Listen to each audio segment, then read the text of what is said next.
तो आज हनुमान जयंती के दिन हनुमान चालीसा स्तुति भी बहुत ट्रेंड कर रही है और सवाल उठ रहा है, जिस हनुमान चालीसा का पाठ हमारे करोड़ों न्यूज मित्र रोज करते हैं, क्या वो बदलने वाला है? क्या उसमें कुछ त्रुटियां हैं? दरअसल आपके घर में रखी हनुमान चालीसा पर एक बड़ा विवाद शुरू हो गया है।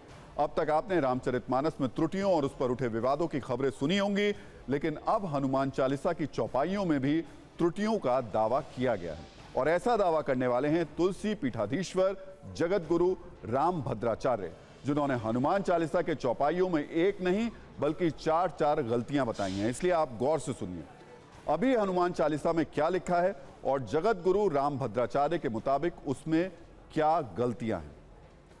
अभी हनुमान चालीसा की छठी चौपाई में लिखा है, संकट सुवन केसरी नंदन तेज प्रताप महाजगबंदन, जिसका अर्थ है भगवान शंकर के अवतार, हे केसरी के पुत्र, आपके पराक्रम और महान यश की संसार भर में वंदना होती है। लेकिन जगत गुरु रामभद्राचार्य के मुताबिक शंकर सुवन केसरी नंदन की जगह सही चौपाई है शंकर स्वयं केसरी नंदन, क्योंकि हनुमान जी स्वयं उनका ही रूप है। इसी तरह हनुमान चालीसा की 27वीं चौपाई में लिखा है, सब पर राम तपस्वी राजा तिनके का सकल तुम साजा, जिसका अर्थ है तपस्वी राजा श्री रामचंद्र जी सबसे श्रेष्ठ हैं, उनके सब कार्यों को आपने सहजता के साथ कर दिया। लेकिन जगत गुरु रामभद्राचार्य के अनुसार सब पर राम तपस्वी राजा की जगह सही चौपाई है सब पर राम राज सिर ताजा तिनके का सकल तुम साजा। और उन्होंने हनुमान चालीसा में एक और त्रुटि बताई, जैसे अभी 32वीं चौपाई में लिखा है, राम रसायन तुम्हारे पासा सदा रहो रघुपति के दासा, जिसका अर्थ है आप हमेशा श्री रघुपति जी की शरण में रहते हैं, जिससे आपके पास असाध्य रोगों के नाश के लिए राम नाम की औषधि है। लेकिन जगत गुरु रामभद्राचार्य का कहना है कि इस चौपाई में सदा रहो रघुपति के दासा की जगह सही चौपाई है राम रसायन तुमरे पासा सादर हो रघुपति के दासा। इसी तरह हनुमान चालीसा की 38वीं चौपाई में लिखा है, जो 7 बार पाठ कर कोई छूटई बंदी महासुख होई, मतलब जो कोई इस हनुमान चालीसा का 100 बार पाठ करेगा वो सब बंधनों से छूट जाएगा और उसे परमानंद मिलेगा। लेकिन जगत गुरु रामभद्राचार्य के मुताबिक जो 7 बार पाठ कर कोई की जगह सही चौपाई है यह 7 बार पाठ कर जो ही छूटई बंदी महासुख हुई। तुलसी पीठाधीश्वर जगत गुरु रामभद्राचार्य का कहना है कि ये सारी त्रुटियां पब्लिशिंग के दौरान की गई हैं, जो लंबे वक्त से चलन में है। लोग गलत शब्दों का उच्चारण करते हैं, इसलिए इन अशुद्धियों को तुरंत ठीक किया जाना चाहिए। शंकर सुवन जो बोला जा रहा है वो गलत है जी। हनुमान जी शंकर जी के पुत्र नहीं है, शंकर जी ही हनुमान है। तो मूल पाठ है उसका शंकर स्वयं केसरी नंदन, नोट करते आइए जी महाराज जी। और दूसरा 27वीं चौपाई में सब पर राम तपस्वी राजा बोला जा रहा है जी। तो तपस्वी राजा नहीं, सब पर राम राय सिर ताजा जी जी जी। और तीसरा पाठ है 32वें में है, राम रसायन तुम्हारे पासा सदा रहो रघुपति के दासा, नहीं है वो जी, सादर हो रघुपति के दासा। सादर। और 38वीं चौपाई है, जो 7 बार पाठ कर कोई नहीं पाठ है, यह 7 बार पाठ कर जोई छूटे बंदी महासुख होई। जगत गुरु रामभद्राचार्य की सलाह के बाद पहली बार हनुमान चालीसा पर कैसे बड़ा विवाद शुरू हुआ, ये देखने से पहले समझिए तुलसी पीठाधीश्वर जगत गुरु रामभद्राचार्य हैं कौन।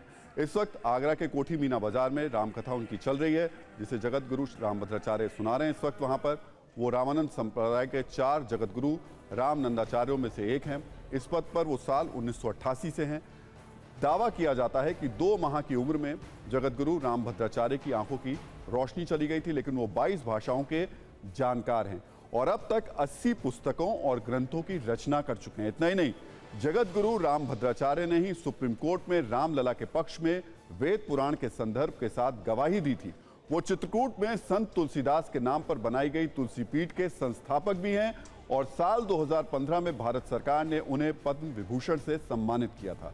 जगत गुरु रामभद्राचार्य एक प्रकांड विद्वान हैं, इसलिए उनकी बातों पर गौर करना चाहिए। लेकिन कई धर्माचार्यों ने रामभद्राचार्य की बातों का विरोध भी किया है, जिससे यह आशंका है कि आने वाले समय में रामचरितमानस के बाद अब हनुमान चालीसा पर भी विवाद के नए एपिसोड रिलीज होंगे। इस बात से सहमत नहीं हूं। हालांकि रामभद्राचार्य जी बहुत विद्वान व्यक्ति हैं, लेकिन बावजूद इसके एक बात कहनी है कि तुलसीदास जी के द्वारा जो हनुमान चालीसा लिखी गई, ये लौकिक भाषा में लिखी गई। ये इस तरह की भाषा प्रयोग है जैसे कि कुछ लौकिक तंत्र होते हैं, एक वैदिक तंत्र होते हैं जिसमें व्याकरणिक दृष्टि से सब चीज शुद्ध होनी चाहिए, और कुछ लौकिक तंत्र होते हैं जिसमें कि लोक भाषाओं में उनको लिखा जाता है। इसी तरह से हनुमान चालीसा इतनी प्रभावी है उसी लोक तंत्र की दृष्टि से, मतलब लौकिक तंत्र की दृष्टि से, कि इसमें उनके द्वारा लिखे गए शब्दों को परिवर्तन नहीं किया जा सकता। किस आधार पर उसमें संशोधन किया जाए? क्या हमारे पास उसकी मूल पांडुलिपि है? कोई एक प्रमाण चाहिएगा कि कोई ऐसा प्रमाण मिले कि जिसके आधार पर पुनः उसकी पुनरावृत्ति ना हो, कि फिर से कुछ त्रुटि रह गई है, फिर से कुछ गलत हो गया है, फिर कोई दूसरा मनीषी आएगा और वो कहेगा कि ये गलत था, इसे सही कर लिया जाए, ये ऐसा नहीं है, ऐसा है। इस तरह से ये हनुमान चालीसा निरंतर बदलती जाएगी। अब इस खबर का नजरिया 9। ये अच्छी बात है कि जगतगुरु रामभद्राचार्य ने हनुमान चालीसा की त्रुटियों के बारे में बताया, लेकिन कुछ समय पहले रामचरितमानस के जिन अंशों को लेकर विवाद हुआ था, उस पर उन्होंने कुछ भी नहीं कहा और उनकी बातें इस विवाद के अगल बगल से निकल गईं। उन्होंने ये जरूर कहा कि रामचरितमानस तमाम समस्याओं का समाधान है और उसे राष्ट्रीय ग्रंथ का दर्जा दिया जाए, लेकिन अगर वो उससे जुड़े विवाद पर भी स्थिति स्पष्ट करते तो और ज्यादा अच्छा होता।